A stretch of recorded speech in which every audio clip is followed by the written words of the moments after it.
Fala pessoal, aqui é Diego da Aposente Cedo, começando mais um Boteco Fire, com o nosso co-apresentador aqui, TR. Diga aí, TR.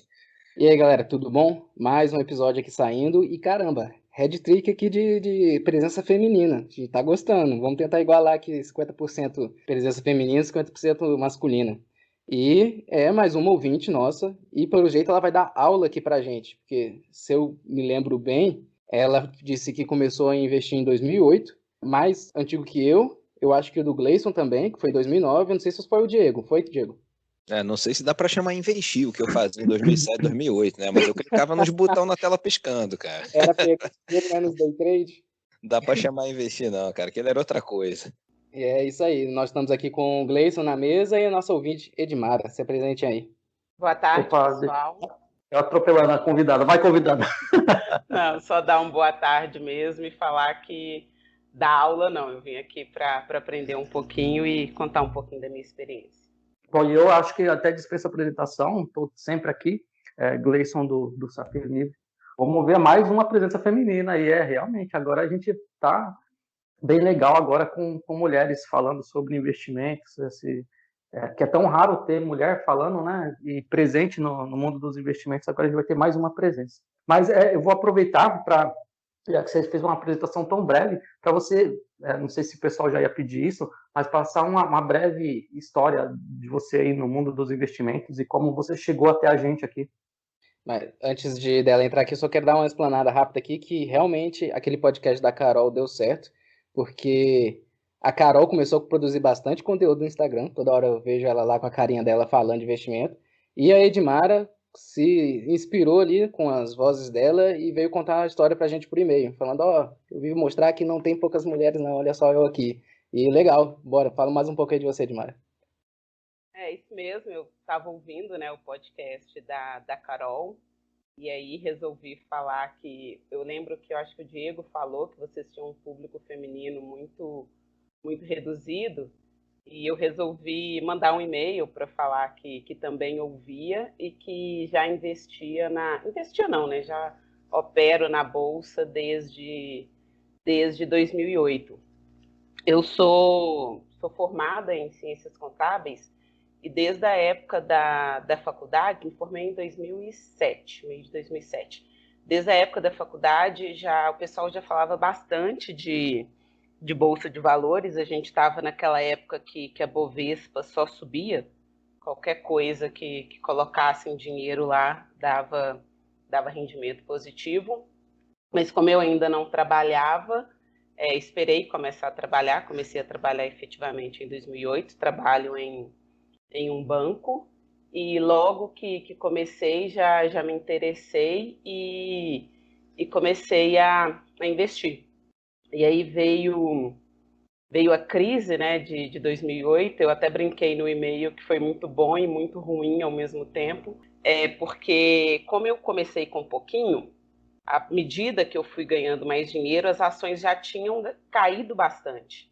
E aí eu comprei muita coisa barata, que depois de pouco tempo conseguiu subir bastante, e aí eu me achava a melhor investidora de todas, né? Eu lembro que operando com o dinheiro do meu pai ainda, meu pai tinha aposentado em 2009 ali, chegou num momento ali que ele me deu um dinheirinho, eu mais ou menos tripliquei o capital e ele deu um carro de presente para o meu irmão. Logo depois eu já comecei a cair na realidade, né, de que a vida não era tão fácil daquele jeito e comecei a estudar um pouco mais, a escolher melhor as empresas. Mas nos primeiros anos eu ainda fazia mais o swing trade, tentar comprar o que estava barato para vender depois de um tempo com lucro. A minha estratégia atual de investimento, que é mais focada em dividendos, tem menos anos. Legal. Quanto tempo que foi essa virada de chave aí que você parou de sair do swing trade para tentar mais a sua estratégia atual? Tem o quê? Uns 5 anos? Tem quanto tempo? Acho que tem mais ou menos uns 5 anos. Foi, inclusive, eu vi uma entrevista do Luiz Barsi. Na época no banco que eu trabalho, tinha um programa com um convênio com a TV Cultura que chamava Roda Viva, com entrevistados internos e entrevistadores internos na nossa rede interna aqui de educação corporativa. E o Barsi é um dos maiores acionistas, é o maior acionista pessoa física do banco. E ele foi entrevistado. E aí eu achei bem interessante, né, a entrevista dele. Falei assim, vou começar a fazer isso aí, vou começar a participar do lucro das empresas. Inclusive o banco mesmo que eu trabalho, nessa época inicial, eu lembro que eu tinha comprado ações do banco a 12 e pouco, tinha vendido a R$36 alguns meses depois, e aí eu vi que se eu tivesse segurado essas ações e comprado mais, meu yield seria altíssimo, né, naquela época. Então eu teria, com o passar dos anos, teria tido um retorno até maior. Então aí eu comecei a procurar mais coisas sobre isso e comecei a mudar um pouco. Legal, bacana saber disso aqui. O Barsi eu acho que ele é influência para muita gente que começou a fazer essa estratégia voltada para uma carteira previdenciária, como ele fala, né? Eu sou uma dessas pessoas, mas eu queria voltar um pouquinho atrás aí quando você falou que fazia trade, eu ouvindo um pouco da sua história. Engraçado que eu acho que todo investidor iniciante começa nessa pegada de querer ficar rico rápido, né? De fazer trade, de achar que está com a estratégia correta. E aí, depois de um tempo, ganha um dinheiro, mas depois devolve tudo para o mercado. Eu queria saber que, desse período todo que você ficou fazendo aí trade, ficou operando, né, como um profissional de mercado, vamos dizer assim, né, você teve retornos positivos ou você chegou a ficar ameaçada de sair do mercado, de desistir porque não estava dando certo? Na verdade, eu fiz só o swing trade, né, o day trade mesmo, nunca me arrisquei a fazer. Porque apesar de ser formada em ciências contábeis, eu ficava com uma preguiça danada de ter que emitir e pagar DARF, e de complicar minha declaração do imposto de renda para o ano seguinte. Mas eu tive um prejuízo muito grande com as duas das empresas mais famosas desde aquela época, que eram Petrobras e Vale. O valor Sério? o valor que eu paguei em Petrobras e Vale nessa época, 2008, 2009, eu fiquei uns bons anos no prejuízo, resolvi vender, em um determinado momento ali eu resolvi vender, eu acho que resolvi vender pouco antes das eleições de 2014, carreguei anos naquele prejuízo, e aí justo naquelas eleições, quando o Aécio começou a subir bastante nas pesquisas, a Petrobras subiu bastante, eu fiquei numa raiva danada, porque tinha acabado de vender, né? Poderia ter ficado zero. É sempre assim, né? Famosa ironia do destino. E aí, depois com a Dilma, quando a Petrobras caiu bastante ali na casa dos 4, eu voltei a comprar, vendi ali nos 8, 9. Vale eu nunca mais comprei. Petrobras eu comprei de novo ano passado, na época do circuit breakers ali. Fiquei uns 2 meses com ela, consegui um lucro bom de novo, mas se eu tivesse comprado Vale ano passado, eu estaria super feliz hoje, né? Porque subiu pra caramba, mas a Vale eu nunca mais comprei. Exatamente. Então foram meus 2 maiores prejuízos. E teve uma que eu achava dessas apostas mirabolantes que a gente vê em fóruns de internet, que aí eu falei assim, não, vou ficar rica com essa empresa, assim, nunca vou esquecer, que era Tectoy. Toy 4, Eu já tive Tectoy também. É da mesma época que eu comprava Lupatec, comprava umas coisas boas, assim. Fórum Infomoney. O pessoal soltando os podres aqui aos poucos, né, Diego? Essa também nunca mais recuperei. Foi engraçado, você falou de Petrobras, eu lembrei essa semana aqui, não sei se vocês vão lembrar, acho que há uns 2, 3 meses atrás o Bolsonaro tirou o diretor da Petrobras, teve um rolo desse, eu acompanho muito pouco, mas no dia eu soube, a Petrobras caiu de 15% de um dia para o outro.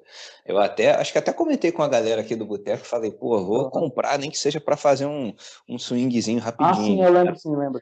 Então, apesar de Nem uso essa estratégia mais, mas no dia eu não aguentei, cara. Foi mais forte. Eu comprei e aí uns 2 dias depois embolsei 10% de lucro. Beleza. O que eu não lembrava era que na conta da minha mãe também, né? Ela fez uma subconta aí na corretora que ela falou, não, toma conta aí, você vê, faz o que achar melhor, vamos fazer um teste desse. Eu tinha comprado para ela também, só que eu esqueci de vender depois.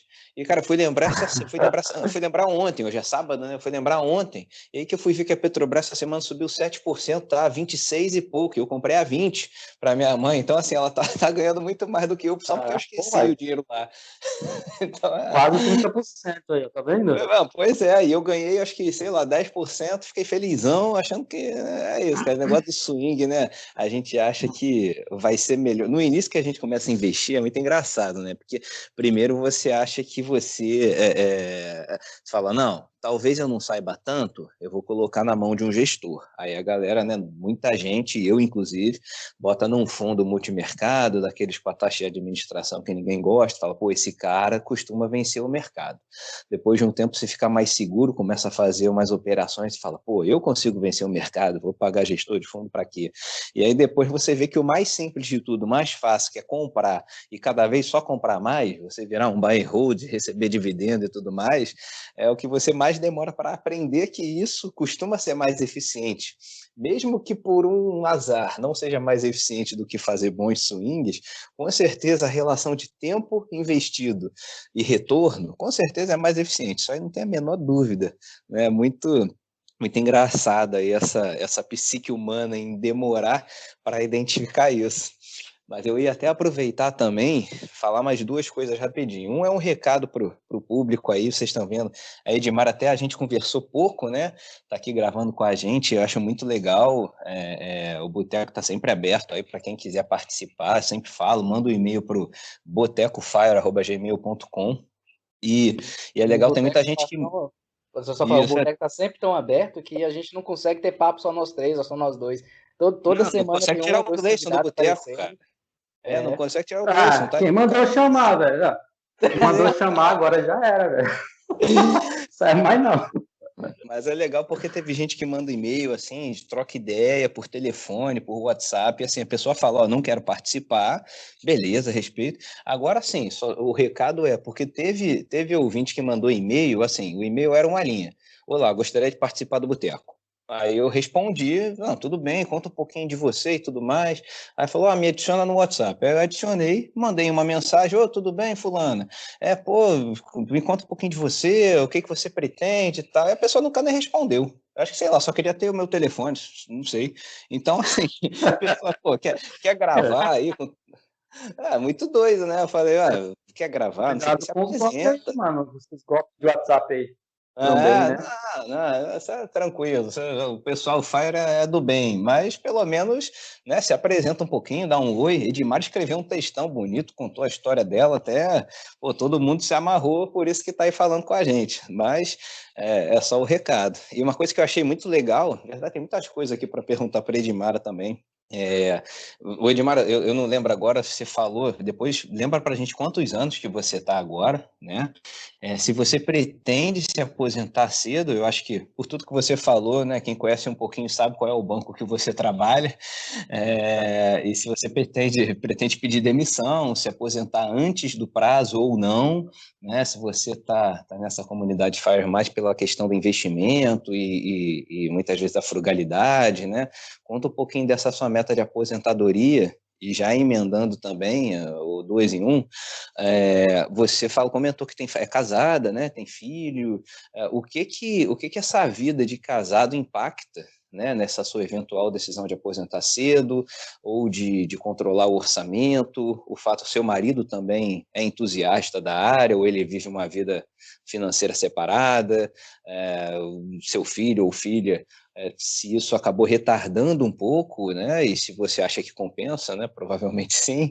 Conta um pouquinho dessa sua questão familiar e da relação aí da sua família com o Fire, se você vai aposentar cedo ou não. Conta pra gente que eu mesmo tô curioso. Primeira questão da idade que você me perguntou, eu tô com 36 agora. Sou casada, vai fazer 5 anos agora em outubro. Tenho um filho de 3. A questão do aposentar, a questão do FIRE eu conhecia há pouco tempo. Antes eu era bem focada na questão de educação financeira, ter uma vida financeira disciplinada. Sempre fiquei no pé dos meus amigos por causa disso, do pessoal da minha família. Sempre gostei muito de investimentos, mas eu acompanhava mais a turma que falava mesmo de investimentos e educação financeira. Eu não conhecia o conceito FIRE ainda. E aí, esse ano, um dos educadores que eu acompanho, que é o André Massaro, ele entrevistou o André do blog Viagem Lenta.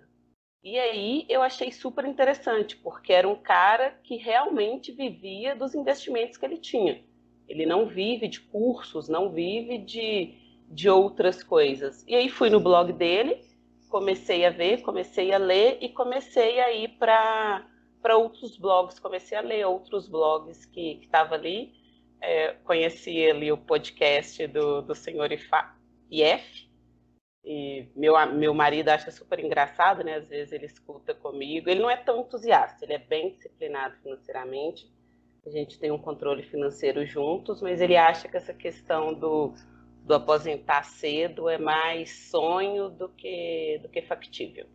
Mas ele ouve ali algumas coisas comigo, ele até brinca que se algum dia eu criar alguma coisa, para eu criar um nome mais bonitinho, para ele não ser chamado de senhor IF, né, como o senhor IF chama a esposa dele ali de senhor IF, ele brinca com isso, mas ele não leva tão a sério essa questão da aposentadoria antecipada.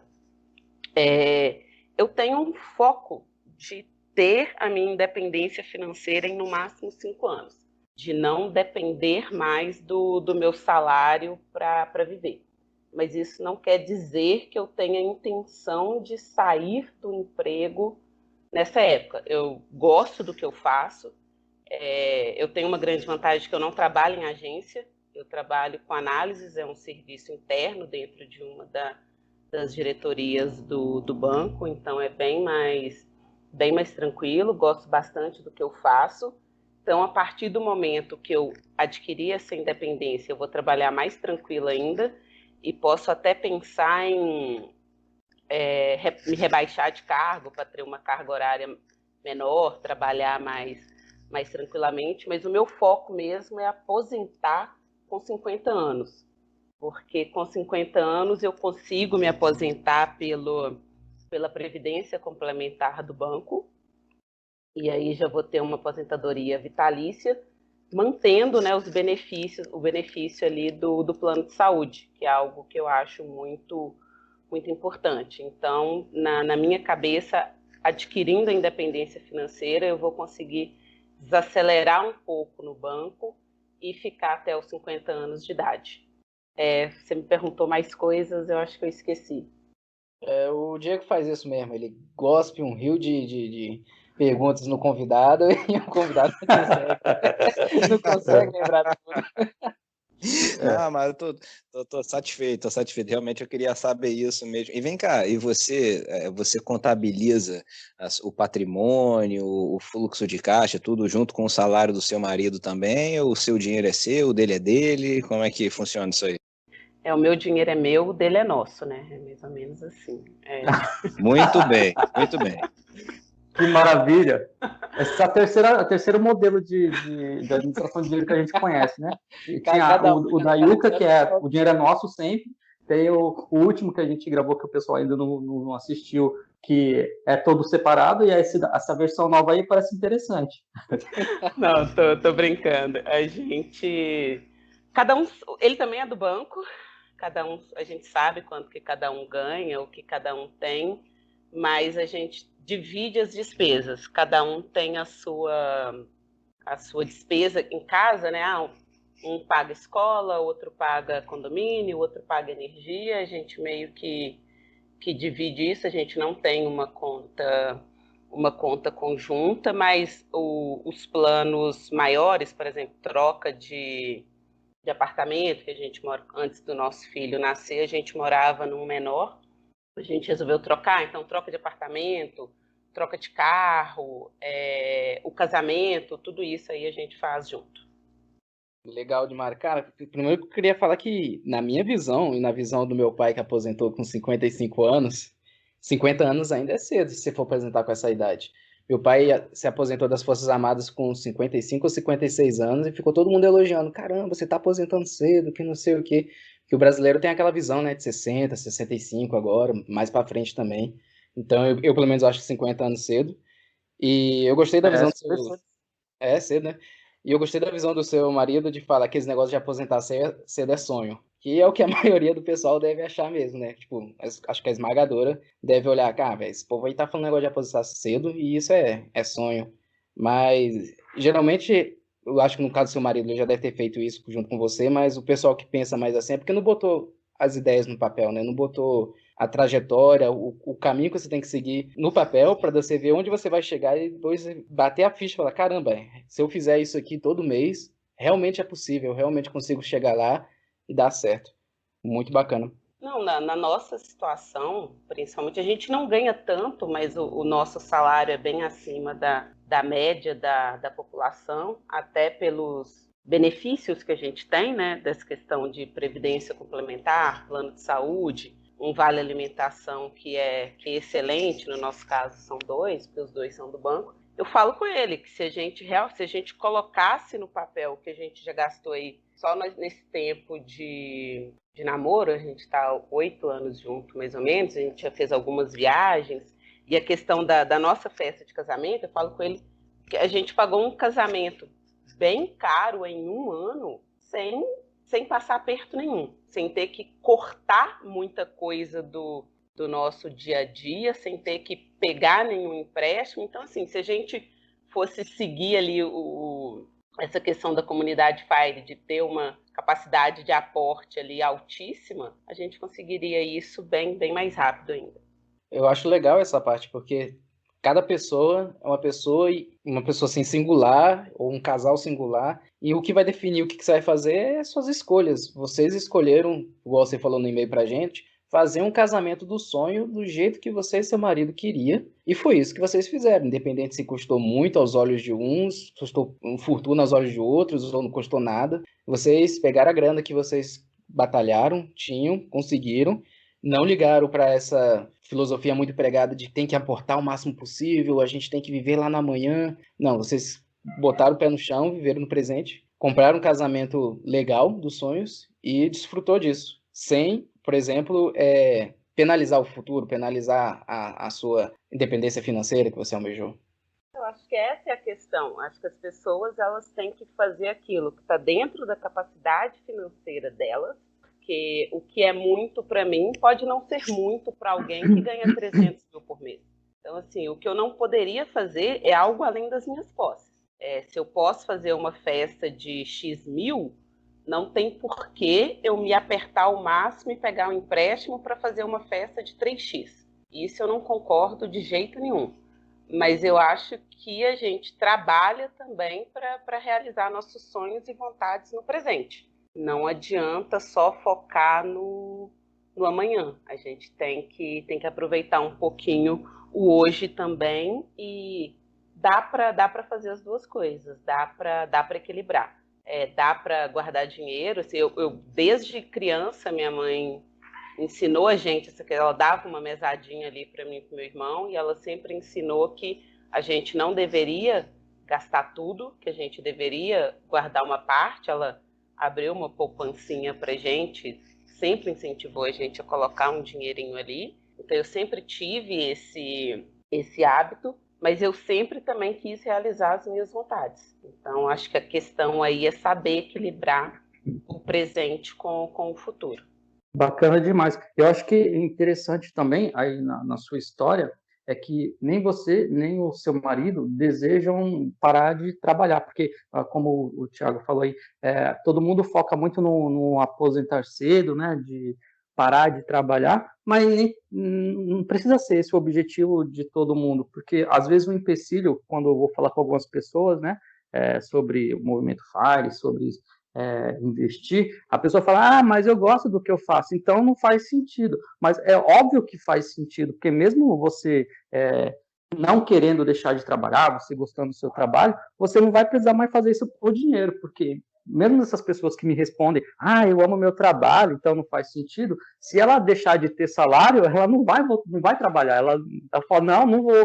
Então, existe uma relação aí muito interessante na questão de fazer investimentos, né, e até alcançar a independência financeira, que vai muito além dessa questão de trabalho, né. É muito legal aí ouvir esse relato seu aí, apesar de você, acredito que tenha sido uma pessoa privilegiada, como você falou que teve já desde a criação aí, educação financeira, a maioria das pessoas não tem, né? Mas vai muito da realidade de cada um, de começar a enxergar essas coisas, né? Porque é libertador demais, né? Você ter a possibilidade de fazer uma coisa. E a possibilidade de desacelerar, né? A gente vive uma vida bem estressante, o mercado que a gente trabalha é bem estressante e é um mercado que está passando por transformações imensas. Daqui a 5, o banco, por exemplo, ele tinha mais ou menos 120 mil funcionários quando eu entrei. Hoje está ali na casa de 85 e vai reduzir mais, porque dá para reduzir. E nessas reduções, reduz cargos, reduz comissões. No meu caso, por exemplo, que foi concurso, o salário garantido que eu tenho é o salário base inicial. Eu já não ganho isso há muito tempo. Qualquer reestruturação que tiver, e elas acontecem de tempos em tempos, eu posso perder esse cargo. Então, o que eles me garantem é o base. Então, se eu não tenho ali se eu tenho um padrão de vida hoje que exige gastos maiores que o salário base, eu tenho que ter uma reserva ali para conseguir me manter caso alguma coisa dê errado dentro do banco mesmo. Eu não preciso nem de sair para isso. Então, eu acho que esse planejamento sempre teve dentro da nossa cabeça. Meu marido também é bem pé no chão com isso. E agora mais que nunca, porque nos próximos 5 anos aí, a transformação digital aí no setor financeiro vai ser maior ainda do que já foi até hoje. Exatamente. E é importante essa parte que você falou, que você vai desacelerar. E que é algo que muitas pessoas não pensam na questão do trabalho. Teve uma discussão que eu estava tendo com um amigo meu, que ele falava assim, que eu amo meu trabalho, que não sei o quê. Aí eu fiz aquele pequeno jogo assim com ele, só para ver se é realmente o que ele quer. Falei, se você tivesse todo o dinheiro do mundo, você continuaria trabalhando? Você trabalharia de graça? Porque naquela visão nossa assim, né, se a gente ama o que a gente faz, a gente faria de graça. Ou por uma troca assim, uma troca de um agradecimento, um sorriso, um elogio, você não faz monetariamente se você já tiver todo o dinheiro do mundo. E ele falou, eu provavelmente pararia e faria outras coisas que eu gosto. Aí é tipo exatamente essa liberdade que eu falei que o Gleison falou, que eu falei para ele, se você tem a liberdade de diminuir a sua carga de trabalho num emprego que você gosta e também fazer outras coisas que você gosta, é exatamente essa parte que a independência financeira te proporciona. Ela não te prende ao seu trabalho atual, mesmo que você goste, e te dá asas para testar outras coisas ou fazer qualquer outra coisa com a parte da sua vida que você queira, mas que você às vezes não pode porque está preso naquele trabalho convencional ali de 8 a 17 e tudo mais. Muito socrática a sua pergunta aí, mano, pro seu amigo. Acho que você contribuiu bastante para ele fazer uma reflexão mais interna, né? Porque às vezes a gente usa essa questão de amar o trabalho como desculpa para não tomar atitudes que você tem que tomar, né? Não fazer coisas que você tem que fazer, porque dá trabalho, né? Estudar, investir, deixar de fazer alguma coisa, é melhor você falar, eu amo meu trabalho e não vou fazer nada. Mas se você for lá no calo da pessoa, no nó da questão, aí ela começa a pensar, puta que pariu, né? Exatamente. E essa pergunta é bom que a pessoa não espera. Fala aí, Diego. Achei muito bacana mesmo. E eu estou vivendo isso agora, até falar para a Edmara, né? Eu me declarei FIRE em dezembro do ano passado, 2020, e eu continuo trabalhando, né? O meu plano inicial era não trabalhar, isso lá em 2019, eu já pensei, não vou mais trabalhar, mas aí mudei de ideia, algumas coisas aconteceram. Eu sigo trabalhando num ritmo muito menor e sentindo uma pressão muito menor. Então, assim, eu recuso vários clientes, recuso vários serviços, alguns eu faço, mesmo que não remunere tão bem, mas a maioria eu prefiro selecionar coisas que remunerem melhor e que não vão me dar tanta dor de cabeça. Então, é uma forma de trabalhar muito interessante. E tem coisas que antes eu fazia, que eu continuo fazendo, que eu passei a cobrar mais. Eu falei, olha, se eu cobrava X, agora eu cobro 2X. Tem gente que não quer e tem gente que acaba querendo. Então, assim, eu vejo que o meu valor, né, é maior do que eu até imaginava, porque antes eu, às vezes, com medo de não pegar determinado serviço, né, até pela minha natureza autônoma, eu acabava cobrando um pouco mais barato, pensando, pô, se eu cobrar caro, o cliente não vai fechar. E eu estou cobrando mais e o cliente está fechando mesmo assim. Então, e você se sente melhor, te dá mais prazer, né? Claro que o impulso financeiro é uma motivação grande, né? Não só pela satisfação de você saber que você está valendo isso, como você também se sentir melhor, né? Falar, pô, legal, eu gastei 2 horas fazendo isso e consegui ganhar mais. Agora eu posso ficar mais tempo sem fazer outros trabalhos. Então, eu acho que você vai sentir com certeza o dia que você atingir aí a sua meta financeira, não tem dúvida que você vai sentir uma pressão, vai sentir um peso fora dos ombros muito maior no banco. Você talvez queira até diminuir, como você falou, né, diminuir uma função, diminuir uma responsabilidade, e você tem um trabalho mais simples e que você vai se aborrecer menos, talvez até trabalhar menos horas, enfim. Isso é muito interessante mesmo. E eu achei muito legal, Edmar, eu estava ouvindo tudo aqui, como as nossas histórias são parecidas, né? Eu conheço a minha esposa também há 8 anos, eu casei há 5 anos também, a gente casou no 2016, no mesmo ano, eu acredito. Eu também eu tenho uma filha que vai fazer 3 anos esse ano também. Vou fazer 35 mês que vem, então, assim, é tudo muito próximo à nossa idade, quanto tempo que a gente conhece os nossos respectivos, o casamento, a esposa, e eu achei legal, assim, né, como o mundo tem pessoas diferentes, mas numa história muito parecida.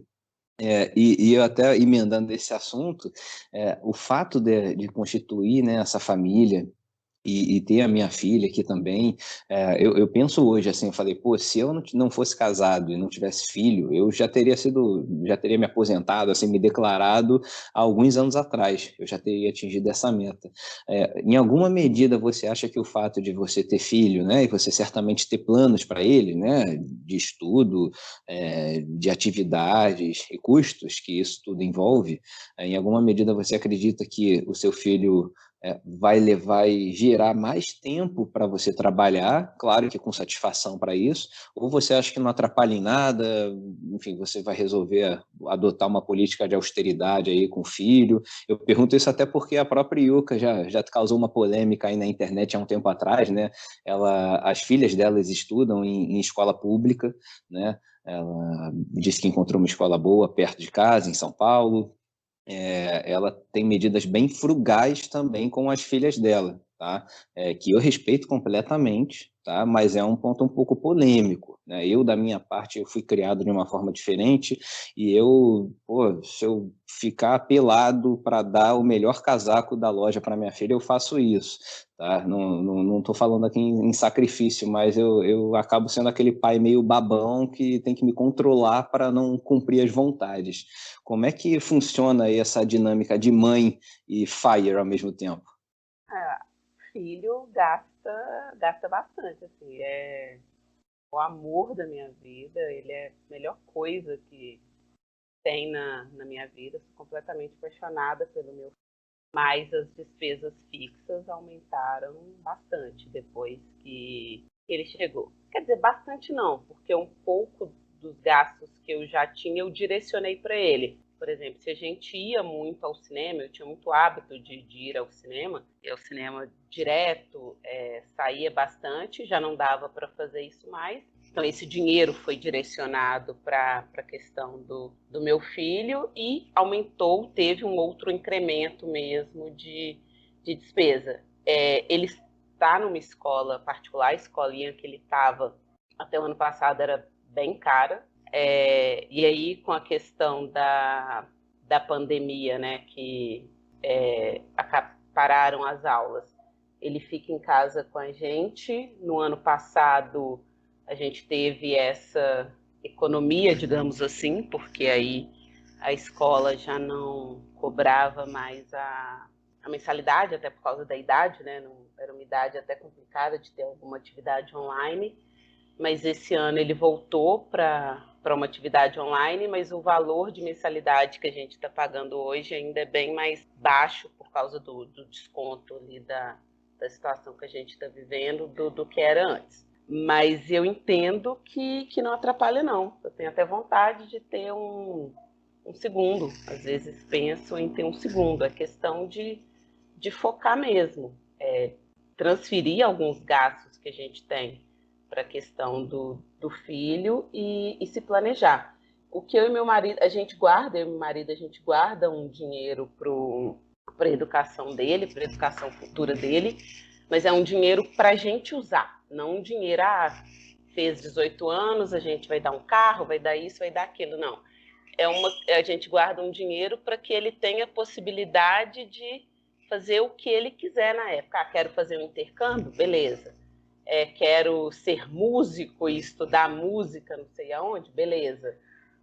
Então a gente tenta direcionar nesse sentido. Eu até brinco muito que eu nem queria que ele tivesse como ele tem um privilégio, né, de já ter um planejamento assim futuro que eu e meu marido fazemos para ele, que eu queria que ele escolhesse uma profissão não convencional, eu queria que ele fosse músico, fosse atleta, alguma coisa assim que na minha época, se eu falasse que seria, todo mundo falava assim, mas isso não dá dinheiro. Então agora, se ele quiser Caraca, ser, que da hora isso. se ele quiser isso, a gente fala assim, não tem problema, não dá dinheiro, porque a gente já tá bem direcionado e você vai continuar bem direcionado. Ele vai ter todo o apoio se ele quiser. E ele ama música, ele adora música. Ele tem uma bateria, ele ganhou uma bateria, acho que no aniversário de 2 anos, e ele é alucinado, assim, ele adora, e eu acho isso massa. Queria que ele seguisse por um caminho assim. Bem legal, se vocês continuarem aguentando as batucadas dele e ele continuar nesse ritmo, com certeza. Então, o problema maior são os vizinhos, né? A gente ainda aguenta. Mas se continuar nesses últimos 10 anos, já vai ter a banda dele já. Porque, pô, qualquer criança que começa a tocar cedo se transforma num monstro da música ali, já na pré-adolescência, adolescência ali. Então, assim, acho que eu quero que ele tenha esse privilégio. A gente não é muito de ficar dando todos os brinquedos que ele quer, tudo que ele quer. A gente até dá uma cortada nos avós, né? Porque ele é neto único dos 2 lados.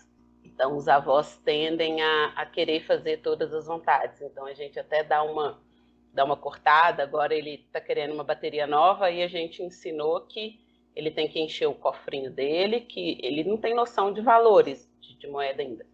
Mas ele já entendeu que enquanto o cofrinho dele não encher, ele não pode comprar uma bateria nova.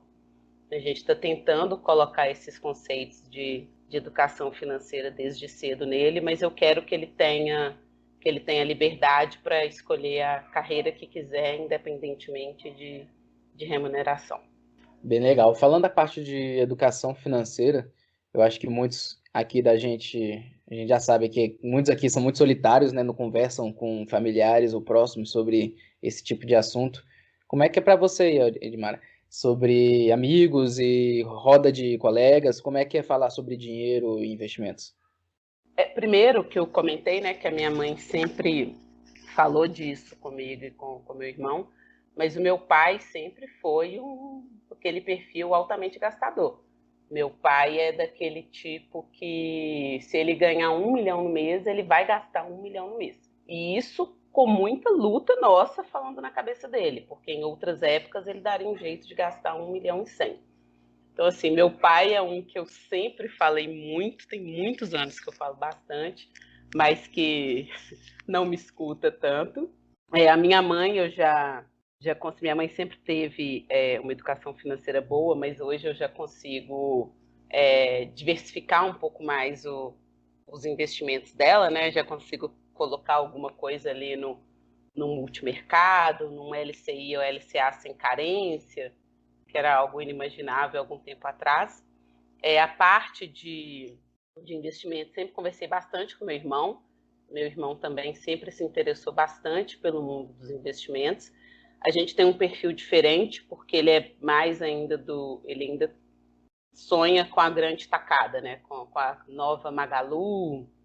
Ele ainda sonha com alguma coisa assim. Ele opera bastante, ele compra e vende bastante. E eu, de uns anos para cá, eu basicamente só compro. São raros momentos que eu compro e vendo, mas a gente conversa bastante. Dos amigos, a parte de educação financeira eu fico no pé de muita gente. Muita gente. Eu brinco que conseguindo salvar uma alma que seja, eu já fico bem feliz. Então, tem alguns que perguntam, conversam, falam, e aí a gente foca mais na questão do gastar menos do que ganha, que eu acho que aí você já está na frente da maioria dos brasileiros. E os que já estão no estágio mais avançados, aí falo de investimentos, tem uma das minhas melhores amigas, no ano passado, quando começou aqueles circuit breakers, assim, eu falei com ela, né, que era um bom momento para ela começar a investir, porque estava tudo bem barato, a chance de cair mais ainda era menor do que a chance de subir. E aí ela realmente começou a pegar algumas empresas ali de setores mais resilientes, começou a investir, foi bem legal, a gente conversa bastante sobre isso.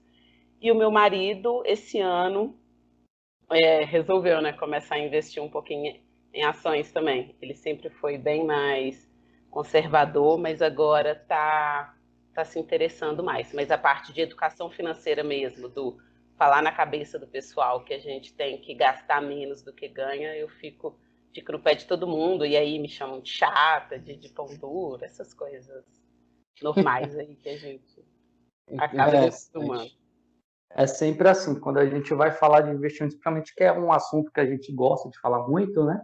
A galera já começa a virar meio que a cara assim para a gente, porque não faz parte do dia a dia deles. Mas eu queria aproveitar para, na verdade, perguntar para você se você tem alguma dúvida, alguma pergunta para fazer para a gente, alguma curiosidade. Eu tenho da questão. O Thiago largou o emprego agora recentemente, isso. E o Diego e o Gleison já se declararam fire mesmo. Bateu um medo? Vocês tinham certeza absoluta daquilo que vocês estavam fazendo? Realmente a reserva financeira é suficiente ali no caso do Diego e do Gleison para ficar o resto da vida tranquilo? E o Thiago também, né? Você se planejou realmente para isso? Tá bem tranquilo financeiramente ou foi mais um impulso de não aguento mais, detesto o que eu estou fazendo, e aí já, como eu tenho alguma reserva, já está na hora de sair? Interessante. Eu vou só puxar um pouquinho atrás que você falou que sua amiga começou a investir ali quando caiu tudo. Alinhou bastante comigo, porque quando caiu tudo ali em março e abril, apareceu muito amigo meu me perguntando: investi em ação tal, tal. Eu comecei acabei dando muita aula assim sobre mercado variável naquela época, e muito amigo meu entrou naquele vucu-vucu ali que teve na bolsa, por causa desse noticiário que estava caindo muito, e dá para ver que, pô, mas se eu botar vai cair mais, que não sei o quê, aí tem que ensinar toda aquela mentalidade que não, mas isso aqui é por longo prazo, não é para que 2 meses, 3 meses. Então, a sua amiga entrou nessa Sempre época. assim, mano. Sua amiga entrou nessa época É e se deu sempre assim. bem. E eu tenho, tipo, uns 3, 4 amigos ali que eu ensinei diretamente ali. E que entraram ali também. E em dezembro, assim, tinham até me agradecendo muito ali. Que já tinha ganhado, tipo, 100% assim, de valorização em dezembro. É interessante. Sobre a minha demissão, meu pedido de demissão, foi mais por impulso. Mas não foi um impulso irresponsável, foi um impulso bem pensado. Já tinha muito tempo que eu pensava em pedir a demissão, só que com o intuito de não me declarar FIRE ou viver dos meus rendimentos, porque não é suficiente. Mas com o intuito de traçar outro sonho da minha vida, que seria começar a viajar o mundo e outras coisas assim. E o que me deu a segurança, assim, de pedir e não olhar muito para trás, foi de que eu não gostava muito do meu emprego e o do meu colchão financeiro que eu já tinha. Já estava muito encaminhado, assim, nesse sentido. Desde muito tempo, já sou educado financeiramente, então eu não tinha muito medo em relação a isso. Mas, né, pelo menos a meu ver, eu acho que já vou adiantar a resposta do Diego e do Gleison, sempre há medo. Não existe essa ausência de medo, assim, de, pô, eu vou pular na piscina Fire, eu vou me demitir para fazer outra coisa. Você sempre vai ter um medo do futuro, da incerteza. É normal, é normal e você tem que sentir isso, porque quer dizer que você está esperto no assunto mesmo. Mas a gente tem que encarar isso com medo mesmo. Treme as pernas, mas vai no que você confia e você vai ajustando os planos no meio do caminho, se não der certo. Igual eu pedi demissão com a cabeça achando que não ia trabalhar, que eu ia viajar. Os planos mudaram 2 dias depois, já estava empregado. e já estou pensando em, de novo, já pedir demissão para começar a viajar de novo. Então, tipo, os planos vão mudando, aos poucos a gente vai acertando, com medo mesmo, só vai. E agora, respondendo no meu caso, eu pedi demissão 5 anos antes do que eu planejei, porque eu estava de saco cheio mesmo. Então, não foi por impulso, porque existia um planejamento de longa data, mas foi bem antes do que eu estava planejando. Porque eu não estava mais satisfeito, não estava aguentando, estava gastando a minha vida por dinheiro, então eu preferi pedir demissão logo e correr o risco. E aí, voltando a falar na questão de risco, na verdade, o problema nunca vai deixar de existir. E eu penso que problemas são bons. Agora, quando você não consegue resolver os problemas, é aí que a coisa fica ruim. Então, quando você larga o emprego e passa a viver de renda, eu vivo exclusivamente de renda, eu não tenho nenhum trabalho remunerado. Então, eu não quero ter, por uma longa data, desde que eu fale para mim mesmo, esse trabalho que eu vou fazer, eu faria de graça? Se eu responder que faria de graça, aí sim, aí eu aceito trabalhar por dinheiro para ele. Do contrário, eu não quero fazer isso. Mas o risco, o medo, ele é constante. A gente vive, ainda assim, a gente que vive aqui no Brasil, que tem toda essa problemática de inflação, de governo, de política, né? Tem uma pandemia no meio do caminho aí que pegou a gente, que eu acho que seria o pior momento para declarar independência financeira, FIRE, agora seria no meio de uma pandemia. E a gente está vivendo tudo isso. Mas, mesmo assim, eu acho que o medo, ele impulsiona, né? Ele é um catalisador que ou ele te paralisa ou ele te movimenta. E aí, no meu caso, ele tem me movimentado para fazer coisas que me possibilite ter maior renda com meus investimentos e também maior segurança. E com você, Diegão? O Diego mandou uma mensagem aqui: coragem não é a ausência do medo, é agir apesar do medo. Mas É um poeta, é um poeta. é um poeta. O Diego acabou tendo uma emergência ali, provavelmente. Ele saiu da mesa. Não vi. Você disse que saiu 5 anos antes do seu planejamento inicial, mas você saiu porque você alcançou a meta financeira antes ou porque já não dava mesmo? Então, na verdade, eu saí 10 anos antes, porque você faz um planejamento inicial.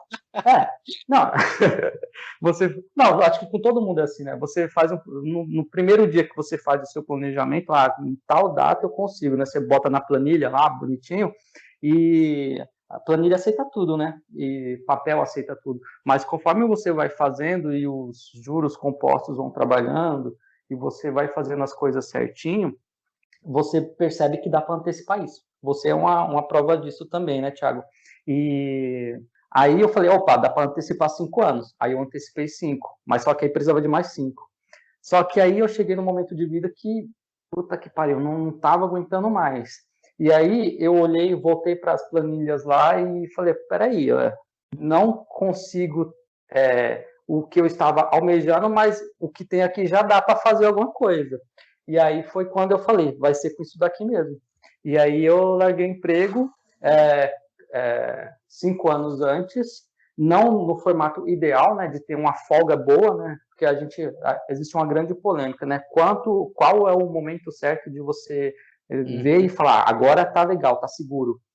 Teoricamente, quando eu olhei para a planilha, não estava seguro, mas eu preferia arriscar, e aí eu fui trabalhando e, claro, buscando uma carteira previdenciária de investimentos que me pudesse perpetuar aquele rendimento ao longo dos anos. E 2 anos depois, isso foi 2 anos atrás, hoje eu consegui aumentar aquela renda residual, né, em cerca de 50%. Eu não sei dizer, quando eu larguei o emprego, que eu ia estar mais confortável hoje, apesar de toda a inflação que a gente vem vivendo, mas eu acho que você tem que fazer. Você começa a fazer, você se joga, e aí tem gente que vai dizer que é Deus, tem gente que vai dizer que é a providência, o destino, a sorte, a competência, ou um misto de tudo isso, mas quando você se coloca para fazer e se empenha, as coisas vão acontecendo, e está acontecendo. Não quer dizer que, de repente, um dia eu quebre a cara e tenha que voltar a trabalhar. Se acontecer, eu volto. Eu já aprendi tanta coisa, vai ser muito mais fácil conquistar tudo de novo que eu conquistei, mesmo se um dia eu vier a perder, vai ser muito mais fácil e muito mais rápido. Então, essa segurança que me faz continuar e dormir tranquilo todo dia. Não perdi sono uma noite. Eu vou puxar mais esse papo mesmo que você falou aí, de realmente a galera fica muito na dúvida de quando é a hora certa, e pelo que a gente vê, mais ou menos no âmbito geral, o planejamento que o pessoal faz é uma segurança tão grande, ao meu ver. Eu sou muito mais arriscado, mais jogado mesmo, eu sei que o meu perfil é mais agressivo, mas é igual a gente estava discutindo no grupo Fire nosso, tem gente que ganha 10 mil hoje, consegue viver com 5 mil e planeja lá na Vida Fire ficar com 15 mil, ter uma renda de 15 mil. Mas, pô, se você vive hoje com 5 mil normal, para que você vai querer uma renda de 15 mil? Você só tá meio que cada vez mais só adiantando seus planos e talvez às inventando vezes desculpa, né, isso... cara? Hã? Inventando desculpa também, né?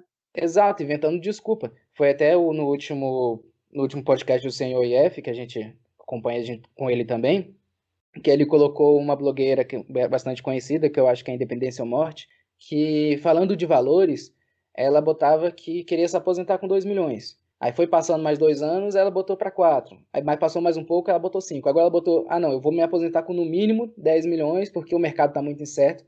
Isso só mostra, na minha percepção, o medo que a pessoa tem de se jogar na piscina Fire ou se jogar na aposentadoria mesmo, de não querer trabalhar e de querer ter aquela segurança máxima de ter um patrimônio muito grande para se sustentar depois. E eu acho que é muito disso que você falou, é o medo, é a barreira.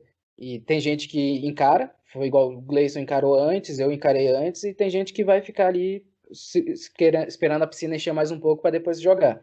Vai de personalidade. Vocês que já estão nessa comunidade há mais tempo, né, eu conheço ainda há menos. Eu vi esse post dessa blogueira. A impressão que me passa é que as pessoas se apegam muito ao acumular o patrimônio. Exato. E menos ao viver. Então, assim, não é que ela precise efetivamente daquilo tudo, mas ela quer ter aquilo tudo porque ela vai se sentir mais feliz de falar que conseguiu atingir esse patrimônio todo. E aí, enquanto isso, trabalha pra caramba. Imagino que ela tem uma rotina bem estressante, como muitos. E aí vive menos, entendeu? É como se a caminhada fosse mais importante do que o descanso no final. Mas, na minha visão, a caminhada é mais importante do que o descanso. Mas no caso deles, eles estão prolongando a caminhada há muito tempo. Apesar de, tipo, se ela acumular o que ela quer acumular, é legal, é bacana, vai dar uma satisfação para ela, vai dar felicidade, muito bom, eu apoio ela, mas às vezes cai naquela que a gente chama de síndrome do Tipatinha, que é acumular para acumular. Vou só para ver a piscina encher de ouro, e você fica naquela síndrome, tipo, cada vez que você vai chegando na largada, você aumenta porque você quer ver mais e mais. Mas também tem outra questão, cara, que é o medo mesmo de... Porque, imagina só, sai de 2 milhões, que já é uma meta super difícil de atingir. Sim. Eu acho que mais do que 99% da população brasileira nunca vai chegar nesse número. Nunca vai chegar nesse número. Uhum. E mesmo assim, a pessoa tem medo. Eu lembro que uma vez eu fui pular de bungee jump, né? Eu estava super seguro para fazer aquilo, mas quando você chega lá na frente do penhasco, você olha para ele e ele olha para você de volta, você refuga, cara. Você bota o corpo para trás e dá medo. E para você se jogar, e o que a gente fez foi se jogar mesmo, é preciso uma vontade, um empenho muito grande, cara. Muito grande mesmo. Mas depois que você se joga, cara, você fala assim, porra, era só isso mesmo, cara, devia ter feito antes. E essa parte é muito interessante. Não, tem mais uma coisa também, que eu acho que é a iniciativa que cada um tem, né?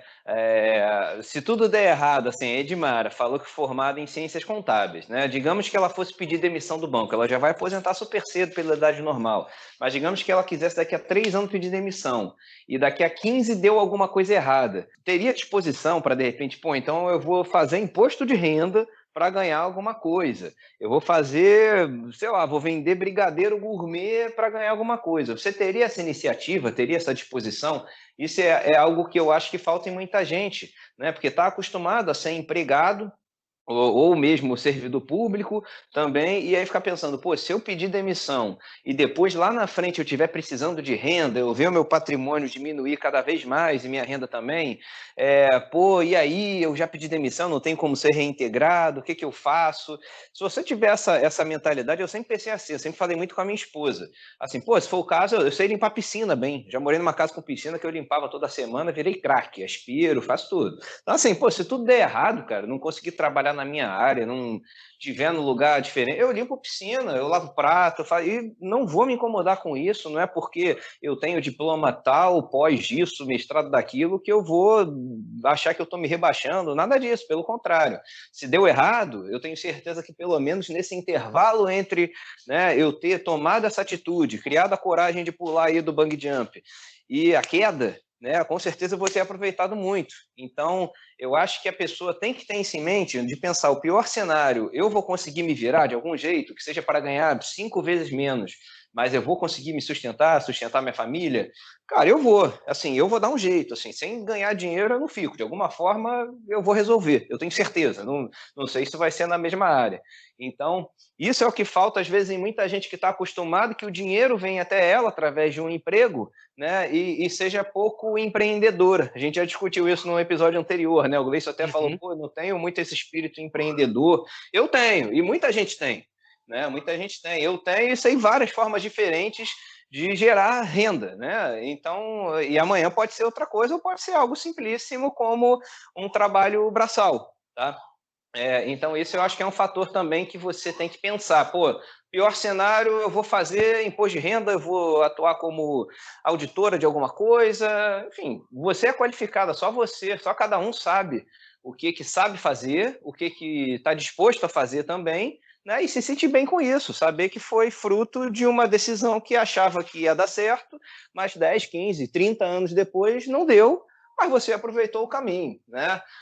Ainda mais quando se aposenta cedo, porque bem ou mal, daqui a 20 anos, todo mundo aqui vai ter 56, 60, né? Ainda está numa idade, né, que o corpo ainda permite bastante coisa, né? Felizmente, a medicina evolui, é aquele papo antigo aí, né? Que daqui a pouco vão estar vendo até 100 anos, blá, blá, blá. Mas é mais um fator que eu acho muito importante também. Eu concordo contigo, Diego, porque eu acho que somando naquela conforto que eu falei que eu tinha um conforto do colchão e tudo mais, o outro conforto que eu tenho é exatamente esse que você falou, Diego, que eu tenho plena consciência da minha capacidade e eu sei que se daqui a 5 anos, 10 anos, depois da minha viagem, daqui a 2, 3 anos, sei lá, se eu parar e falar, pô, vou procurar emprego, vou começar a ganhar dinheiro, eu sei que eu consigo. Por isso que eu não tenho esse medo de, pô, vou ter que viver dos meus rendimentos, vou ter que viver da grana que eu acumulei e tudo mais. Não, cara, põe o pé no chão e vai trabalhar, não tem nenhum demérito nisso. E eu achei uma coisa muito legal também que a Edmara falou, é porque eu estava só ouvindo a conversa aqui, eu tô saindo e entrando, agora vou ficar de vez. É porque minha filhota aqui estava dormindo e eu tinha esquecido, a gente marcou aqui de gravar, a minha esposa já tinha avisado que ela ia pintar o cabelo aqui em casa, e aí não dá para ela pegar para voltar a criança a dormir aqui. Então as 2 vezes ela acordou, aí eu estava fazendo ela dormir de volta. Minha esposa se inspirou no hifólogo, né? Corta o cabelo em casa, minha esposa está pintando. Só para mencionar isso, que já virou chavão. Tá vendo? Mas você estava falando assim, meu filho, se ele quiser ser músico, se ele quiser fazer alguma coisa, né, que não... Muitas vezes não dá dinheiro, né? A chance às vezes é menor do que ser médico, né? Eu acho muito interessante isso, porque eu estava lendo esses dias uma coisa interessante de um psiquiatra, o cara publica muita coisa, ele é uma grande mente aí de uma universidade, e ele meio decepcionado, porque o filho dele não seguiu os passos também, foi fazer alguma coisa muito alternativa, e ele sempre pensava, pô, criei meu filho para que ele fosse um grande médico, um grande produtor de artigos científicos e tudo mais, queria que seguisse os passos dele. E a gente vê isso, né? Eu acho que os nossos pais aqui, todo mundo que está na mesa é da mesma geração. Os nossos pais meio que têm isso, né? Querem, pô, eu quero que nossos filhos sejam melhores ou iguais perante a sociedade, né? Não é para si. E eu acho muito legal o que a Edmara falou. Não, eu estou juntando dinheiro, eu estou aqui com esse meu plano justamente para o meu filho não ter essa amarra, poder seguir o que ele quiser. E eu penso da mesma forma. Eu penso assim, pô, até o dinheiro que eu tenho no exterior, ele, assim, o plano número 1 é para alguma educação da minha filha no exterior, ou um problema de saúde. Mas se ela quiser falar, pô, não quero fazer faculdade, quero fazer outra coisa, enfim, um curso técnico de sei lá o quê, ou nada, eu vou trabalhar, vou abrir uma empresa aqui que não precisa ter diploma de nada. Beleza, eu acho ótimo, não precisa ter a ver, né? Tem os nossos pais, assim, e avós, assim, gerações anteriores, têm muito disso. Até a minha própria esposa, ela é formada em artes cênicas, né, e o pai dela era servidor público, aposentado já, e assim, ele nunca fala abertamente, né? Mas dá para ver meio que a diferença de quando ele fala do orgulho, assim, entre o que a minha esposa fez e o irmão dela, que é engenheiro e hoje trabalha numa multinacional. Né, fala, não, ele fez engenharia, tá aí no caminho certo, tá aí, e ela fez artes cênicas também, teve uma carreira muito bacana, e hoje ela não trabalha mais porque foi uma decisão em conjunto nossa, como casal, enfim, isso vai ficar até por um outro podcast que tá na bala aí, é só a gente conseguir alinhar para ela gravar junto, porque vai ser um tema legal. Mas os antigos têm muito disso, né? Eu achei muito legal o Edmar falar que faz isso para que o filho não tenha essa obrigação social, né, que parte dos pais. Né? E eu penso da mesma forma, é muito, muito bacana mesmo, bem gratificante ouvir isso, e com certeza não, né? Mas espero que os nossos filhos agradeçam bastante tudo que a gente está fazendo por eles. É mais uma pressão, acho que os nossos pais tinham essa expectativa sobre a gente, muito por uma questão de que a sociedade espera isso também, né? Os filhos, eles têm meio que uma obrigação social de ganhar mais que os pais, de ser bem-sucedido do que os pais, e esse bem-sucedido, ele é diretamente ligado a ganhar mais dinheiro, né? E não a ter uma carreira feliz naquilo que a pessoa escolheu. Eu acho que a gente ainda tem que se desenvolver bastante como sociedade quanto a isso, e se desenvolver também na questão de que o fato de você ganhar muito dinheiro, de você fazer muito dinheiro, não significa que você vai ter uma vida tranquila lá na frente. Porque eu conheço muita gente que ganha muito dinheiro, mas que tem uma capacidade maior ainda de gastar esse dinheiro. Então, essas pessoas estão sempre apertadas, estão sempre tensas, né? Porque não sabem como vão pagar as contas do mês seguinte, não tem uma reserva para isso. E a pandemia mostrou bastante isso, né? De muitas pessoas que não tinham reserva e que poderiam ter. Então, além da gente tirar essa visão de que sucesso é somente dinheiro, a gente tem que tirar essa visão de que não necessariamente porque você ganha muito dinheiro, você tem uma vida mais tranquila, de que alguém ali que ganha, sei lá, 3 salários mínimos, mas gasta 2 e tem o futuro tranquilo. É isso aí, cara, muito legal o papo. Fala aí, Diego. Não, você está falando de ganhar mais dinheiro e gastar mais dinheiro. Eu lembrei aqui, deve ter alguns meses, eu estava com um cliente na linha, eu estava preenchendo um negócio que era para fazer aprovação de renda, de um crédito para ele, enfim. E aí eu perguntei para ele, ó, você tem que me mandar a sua declaração de imposto de renda, tá? E aí eu tenho que preencher aqui também a renda, né? A declaração anual do imposto de renda. Eu falei a palavra anual. Aí em seguida eu perguntei, me fala qual é a sua renda para eu poder colocar aqui no formulário.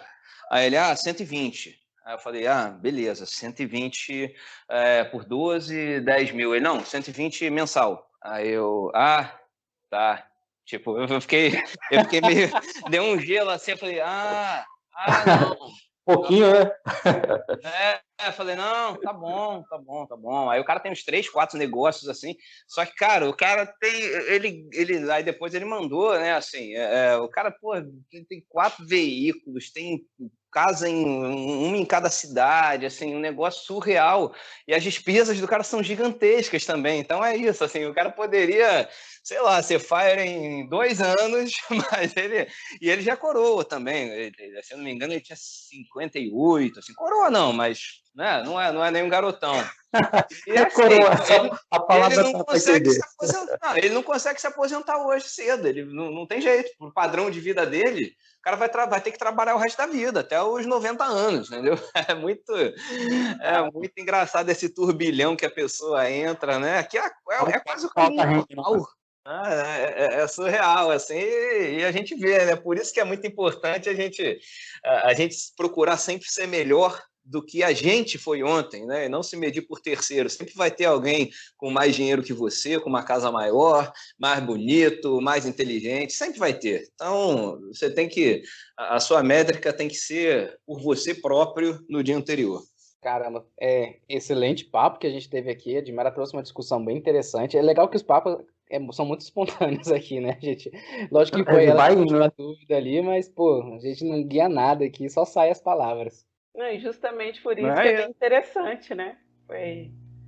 Foi bem legal, gostei bastante de participar. Vocês estão de parabéns. Muito obrigado pela proatividade, né, de mandar o e-mail pra gente, também aceitar aqui, ficar na mesa, beber um pouco aqui com a gente. Já aproveito para convidar qualquer pessoa que tenha interesse, igual eu falei no começo, eu, o Diego e o Gleison temos o interesse, assim, de bater papo sobre nada, devaneios da vida aqui é só a gente mesmo, mas tá toda hora aparecendo convidado, a gente não dispensa, a gente vai conversando. Para quem quiser, botecofire@gmail.com, só mandar lá. E já fico na despedida aqui também. Muito obrigado por quem já escutou até aqui, seja no 2 vezes mesmo, porque eu escuto no 2 vezes. E se quiser me visitar, é só ir lá no papotr.com. Maravilha, eu também já me despeço. Gleison aqui do Sapin Livre, quem quiser acessar também no Instagram. E muito bom, obrigado aí a nossa convidada especial. Falou, tchau, galera. É isso, galera. Diego aqui da aposentecedo.com também se despede. Agradecer de novo a Edmara, né? Muita coisa em comum aí que eu nem sabia. A gente falou pouco antes de gravar e muito legal, assim. Tem uma pessoa assim que a gente troca experiência, mesmo com tema livre, né? Vai surgindo, é muito bacana mesmo.